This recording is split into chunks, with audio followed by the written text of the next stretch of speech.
Good evening friends. अनुष्ठान class के YouTube platform में आप सभी साथियों का बहुत बहुत स्वागत है। एनसीईआरटी इंग्लिश की बुक को हम पढ़ रहे थे, जिसमें हम स्टार्ट किए थे क्लास 1 की बुक मृदंग।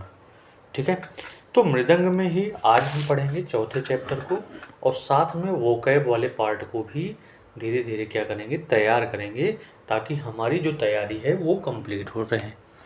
ठीक है, और हमें कहानी भी याद रहे या पोयम जितनी भी हैं वो सभी याद रहे। तो आज बात करेंगे यूनिट 2 की, और चैप्टर नंबर ये 4 होगा। ठीक है, चैप्टर नंबर 4 होगा, और चैप्टर का नाम है the cab seller and the monkey, यानी एक टोपी विक्रेता और मंकी की कहानी है। ठीक है, देखते हैं क्या कहानी है। Once there was a man who sold caps. एक बार एक आदमी जो है वो क्या बेच रहा था, कैप को बेच रहा था। He carried many caps in a basket. सबसे पहले हम बात करेंगे कैरीड का मतलब है ले जाना, साथ में ले जाना। मेनी मतलब बहुत सारे, कैप्स मतलब टोपी, और बास्केट का क्या मतलब हुआ, बास्केट का मतलब हुआ टोकरी से। ठीक है, वह क्या कर रहा था, वह अपने सर पर टोकरी, वह बहुत सारे कैप की टोकरी लेकर अपने सर पर लेकर जा रहा था। He was A cap seller. वह कौन था, वह कैप सेलर था। वह आदमी जो लेके जा रहा था अपने सिर पर कैप की टोपी की जो टोकरी ले जा रहा था, वह आदमी क्या था, कैप सेलर था। ठीक है, अब क्या हुआ कि वन डे, एक दिन, ही स्लिप्ट का मतलब है सो गया। ठीक है, अंडर का मतलब नीचे, और ट्री का मतलब पेड़। एक दिन वह पेड़ के नीचे सो गया। There were monkeys on the tree. लेकिन उस पेड़ पर बहुत सारे क्या थे, मंकी थे। ठीक है, दे केम डाउन एक फ्रेजल वर्ब है। Came down from the tree. वो सारे मंकी पेड़ पर से नीचे आए। ठीक है, केम डाउन का मतलब है नीचे आए। He they took away all the cap. और जितने भी कैप थे वो उसको ले लिए। टुक अवे का मतलब लेना। ठीक है, उठा लेना। वो उन सारी कैपों को, टोपियों को उठा ले गए। फिर क्या हुआ, फिर आगे देखते हैं। The cap seller woke up. Woke up का मतलब जब टोपी विक्रेता उठा। ही सा द बास्केट वाज इम्पटी। उसने जब बास्केट को देखा तो वो बिल्कुल कैसी दिखाई दी, इम्पटी का मतलब है खाली दिखाई दी।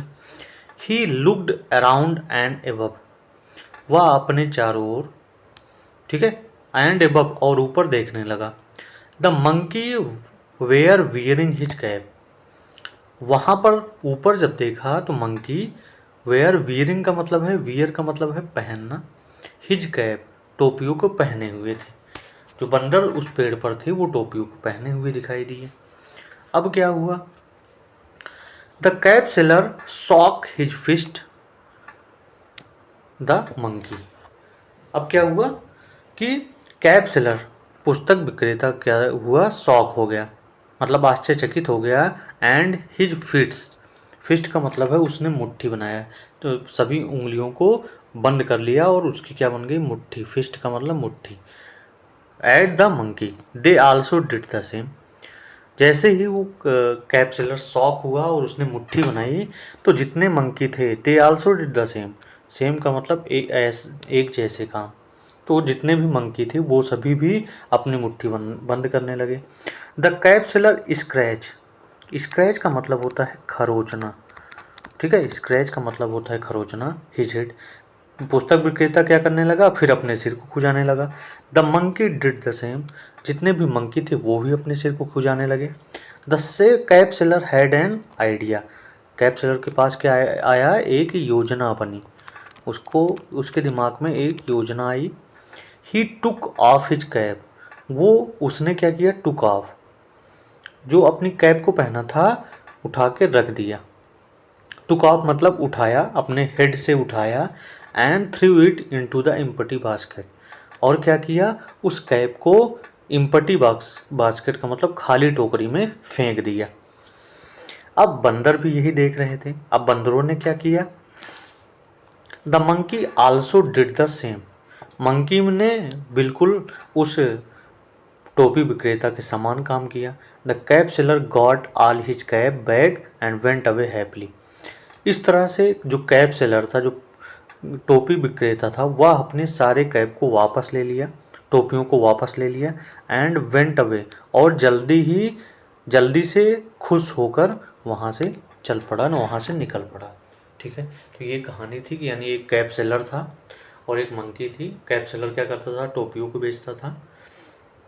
अचानक एक दिन पेड़ के नीचे सो गया। जिस पेड़ के नीचे सोया उस पर बंदर बैठे थे। बंदरों ने सारी टोपियां ले ली। जब उठा देखा तो शौक हो गया। फिर क्या किया, जब कैप्सूलर अपने मुट्ठी बंद कर रहा था, बंदर भी मुट्ठी बंद कर रहे थे, क्योंकि बंदर क्या होते हैं, नकलची होते हैं, वो नकल उतारते हैं। तो उसके सामने एक योजना बनी और उसने अपने कैप को उठा के बास्केट में फेंक दिया। सभी बंदरों ने अपने कैप को अपने हेड से निकाल कर उस बास्केट में डाल दिया। यही पूरी स्टोरी है। ठीक है, क्लियर हुआ, ये आपको समझ में आया होगा। ठीक है, इसी में कुछ स्टोरीज और भी होंगी या पोएम भी होगा। ठीक है, उनको भी हम क्या करते हैं, देख लेते हैं। यहाँ पे एक पोएम दी गई है इसी चैप्टर में। बटरफ्लाईज बटरफ्लाईज, तितली तितली, अप अप अप, ऊपर ऊपर क्या करती है, उड़ जाती है। Butterfly butterfly, down down down, तो कभी कभी बटरफ्लाई नीचे नीचे वो जाती हैं। बटरफ्लाई बटरफ्लाई, इन इन इन, कुछ बटरफ्लाई अंदर चली जाती हैं फ्लावर के। ठीक है, and butterfly butterfly out out out, कुछ जो तितलियां होती हैं वो बाहर चली जाती हैं। ठीक है, तो इस प्रकार से ये आपकी एक पोएम भी। इसी में हम समझेंगे catch me if you can, पकड़ो यदि तुम पकड़ सको। ठीक है, तो इसमें दिया गया है ए फैट कैट। कैट कैसी है, फैट है। फैट का मतलब होता है मोटी। ठीक है, मोटी मोटी बिल्ली। ऑन ए मैट, और किस पर बैठी थी, मैट का मतलब होता है चटाई। I can catch you little rat said the cat. जो कैट है वो छोटे से चूहे को बोल रही है, आई कैन कैच यू, मैं तुम्हें पकड़ सकती हूँ। ठीक है, अब इस बात पर चूहे हैं छोटे चिढ़ गए। अ लिटिल रैट सा हर, और छोटा सा चूहा यह सब भी देख रहा था। And hide in A hat, और क्या हुआ, वह उसकी टोपी में जाके छुप गया। ठीक है, क्या हुआ, हाइड उसकी टोपी में, कैप में जाके छुप गया। ठीक है, और वह रैट क्या कह रहा है, रैट ने क्या कहा, no no no you can not, नहीं नहीं नहीं, तुम मुझे नहीं पकड़ सकते हो। ठीक है, the cat ran to catch the rat. अब जो बिल्ली थी वो क्या करने लगी, रैन, दौड़ने लगी, क्या करने के लिए, चूहे को पकड़ने के लिए। कैच का मतलब होता है पकड़ना, किसको, चूहे को पकड़ने के लिए। The rat ran and hide in a box. Rat, चूहे ने क्या किया, बहुत तेजी से दौड़ लगाया और एक बॉक्स में छुप गया। हाइड का मतलब होता है छुप जाना।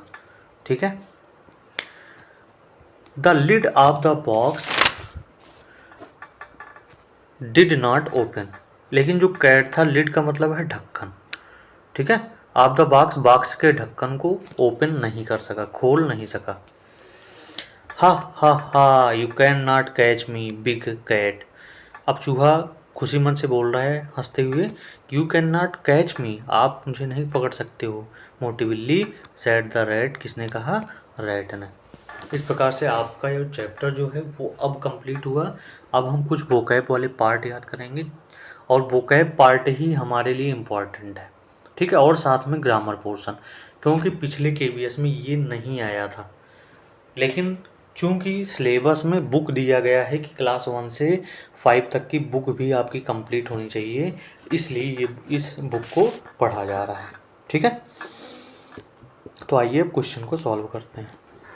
आगे हम ध्यान देंगे सबसे पहले वन वर्ड सब्स्टिट्यूशन को, जो कि इम्पॉर्टेंट वन वर्ड सब्स्टिट्यूशन को हम लेके आए हैं। ठीक है। तो पहला देखते हैं कि one who is appointed to settle dispute. Dispute का मतलब होता है विवाद, ठीक है, विवाद को बिटवीन टू पार्टीज। तो क्या करे, दो लोगों के बीच के विवाद को खत्म कर दे, सेटल डाउन कर दे, उसको बोलते हैं आर्बिट्रेटर। क्या बोलते हैं? आर्बिट्रेटर बोलते हैं, ठीक है। आर्बिट्रेटर क्या करता है? वो टू पार्टीज के बिटवीन में जो डिस्प्यूट होता है उसको सेटल करता है, ठीक है। A medicine that stop the effect of poison. अब देखिए, जो पॉइजन को क्या करे, स्टॉप कर दे, रोक दो, उसको क्या बोलते हैं? एंटीडोट। डोट लगाते डोट हैं, लेकिन लगाना कब क्या पड़ जाता है? एंटीडोट, ठीक है। तो यानी a medicine that stop the effect of poison, ये आपका सबसे इंपॉर्टेंट पार्ट है। One who is unable to one's डेप्ट, जो किसी का ऋण ना चुका सके। डेप्ट का मतलब होता है ऋण, उसे कहेंगे बैंकरप्ट, ठीक है। और इंसॉल्वेंट कहेंगे। बैंकरप्ट का मतलब दिवालिया, इंसॉल्वेंट का मतलब है दिवालिया, ठीक है। अगला पॉइंट है an object which breaks easily. कुछ ऑब्जेक्ट होते हैं जो इजली टूट जाते हैं, ब्रेक का मतलब टूट जाते हैं, तो उन्हें बोलेंगे ब्रिटल। क्या बोलेंगे? ब्रिटल या भंगुर बोलेंगे। क्या बोलेंगे? Brittle. One who eats human being flesh, उसे क्या बोलेंगे? Cannibal. One who eats human being flesh, जो ह्यूमन के मांस को खाता है उसको क्या बोलेंगे? कैनिबल बोलेंगे। क्या बोलेंगे? कैनिबल। और ये सारे इंपॉर्टेंट हैं, आपके एग्जाम में आने ऐसे क्वेश्चन पूछे जा सकते हैं, ठीक है। आगे चलते हैं अगले पॉइंट पर। और अगले पॉइंट पर हमें क्या करना है? स्पेलिंग याद करना है, क्योंकि स्पेलिंग चेक करने का भी आता है, ठीक है। कौन से 4 ऑप्शन देंगे और उसमें से आपको एक ट्रू स्पेलिंग चूज करने के लिए देंगे। तो पहला यहाँ पे देखेंगे ऑप्शंस है, ठीक है। अब यहाँ पे चीज़ों को अगर हमें लिखना है तो हम क्या कर सकते हैं? इसको याद कर लें। क्या करके? अलग करके। कैसे अलग करेंगे? अब और सेंस, अब और सेंस, ठीक है। तो क्या हो जाएगा? अब की स्पेलिंग ए बी हो जाएगी, SENCE की स्पेलिंग क्या होगी? एब्सेंस। इस तरह चीज़ें याद होंगी और आपकी मीनिंग कभी भी मिसमैच नहीं होगा। अगला है सबसे इम्पॉर्टेंट, जो है जो एग्ज़ाम में पूछा जा सकता है, वो है एक्मोडेट। क्या है? एकोमोडेट, ठीक है। तो इसको याद करने के लिए एको और मोडेट, तो इस तरह चीज़ें आपकी जल्दी याद होंगी। अगली स्पेलिंग है अचीव। क्या करना? अचीव। तो अच्छी, ACHI अच्छी, और ईव तो अचीव। इस तरह चीज़ें आपको याद हो जाएंगी और स्पेलिंग मिस्टेक नहीं होगी। एक्वायर, ठीक है, एक्वायर, क्वायर, ठीक है। इस तरह चीज़ें याद होंगी। एपेरेंट, अब एपेरेंट में ऐप के पेरेंट, इस तरह चीज़ें याद करेंगे तो आपको जल्दी याद होगा। ऐप का पेरेंट एपेरेंट, ऐप का पेरेंट। आर्गूमेंट, क्या करना है? आर्गूमेंट। तो पहले लिख देंगे आरजू, आरजू, और ये मेंट की स्पेलिंग अलग, MENT, ठीक है। तो आप देख रहे होंगे आपको ये चीज़ें आसानी से याद हो रही होंगी। अगला है पॉइंट एथलीट, ठीक है। तो एथ क्या हो गया? लेटे हो गया, एथलेटा। एथलीट को एथलेटा याद कर सकते हैं, ATH, लेटे, LETE, ठीक है। अगला पॉइंट है अवाकफुल, आवफुल, ठीक है। तो आव को अलग कर दीजिए और फुल को अलग कर दीजिए। फुल में केवल FUL ही लिखना है, ठीक है। तो इस तरह आपको स्पेलिंग भी याद रहेगी और मिस्टेक भी कम होगा। अगला है बैलेंस, ठीक है। तो यहाँ पे बाला और, या इसको याद कर सकते हैं क्या? इसको हम याद कर लेंगे बल और अंश, तो बैलेंस हो जाएगा, ठीक है। बेसिकली, तो यहाँ से याद कर लीजिए बेसिक और एली, तो आपको ये स्पेलिंग मिस्टेक्स कम होंगी और आपको याद चीज़ें ज़्यादा होंगी। रटेंगे तो आप भूल जाएंगे। तो बिगनिंग की स्पेलिंग है, ठीक है। तो बिग इनिंग, अगर बिग और इनिंग याद कर लें तो हमारी स्पेलिंग मिस्टेक की प्रॉब्लम दूर होगी। यहाँ पे क्या है बिलीव, तो क्या याद कर सकते हैं वेली, वेली और ईव, वेली और ईव याद करेंगे तो आपको हो जाएगा बिलीव।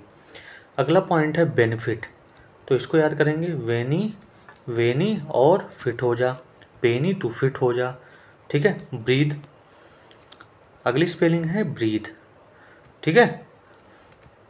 तो ब्रो ईट, ब्रो ईट ही ब्रोटी, ब्रो ब्रो ईट ही, ब्रो ईट ही, ब्रो तुम इसको खाओ, ठीक है। तो इस तरह चीज़ें याद करेंगे तो आपको जल्दी चीज़ें याद होंगी, ठीक है। अगला पॉइंट है ब्रिलियंट, तो ब्रिल अलग कर लीजिए, BRILL, ब्रिली, ब्रिली और आंट याद कर लीजिए, ठीक है। तो स्पेलिंग आपको जल्दी याद होगी। अगला है बिजनेस, ठीक है। अगला पॉइंट क्या है, अगला है बिजनेस आपका, तो बिजनेस में क्या लिखेंगे बिजी, बिजी BUSI, बिजी और नेस, तो हो जाएगा क्या बिजनेस। तो ये भी एग्ज़ाम में पूछा जाता है, तो इसको भी आप आसानी से याद कर सकते हैं, ठीक है। अगले पॉइंट पर चलते हैं और याद करेंगे वर्ड मीनिंग, क्योंकि हमें सिनोनिम्स और एंटोनिम्स सॉल्व करना है। पहली वर्ड मीनिंग है एबोलिश, ठीक है।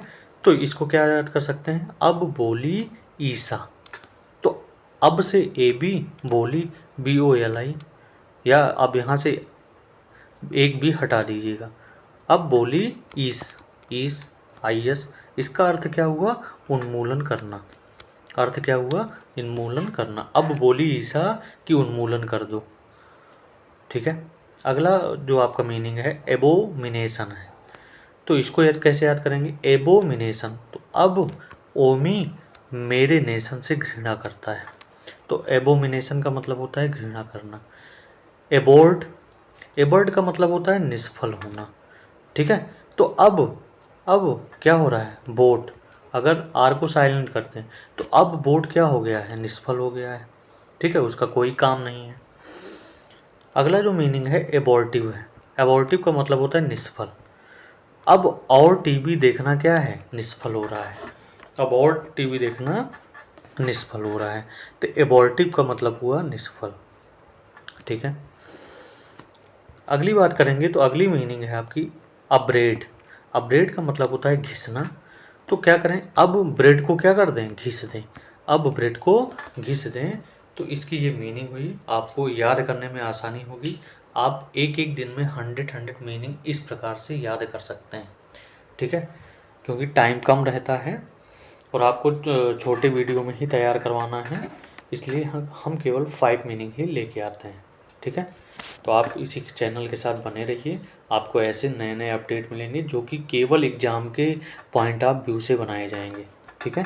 तब तक के लिए आप सभी को शुभ रात्रि, आराम से आप सभी सोइए।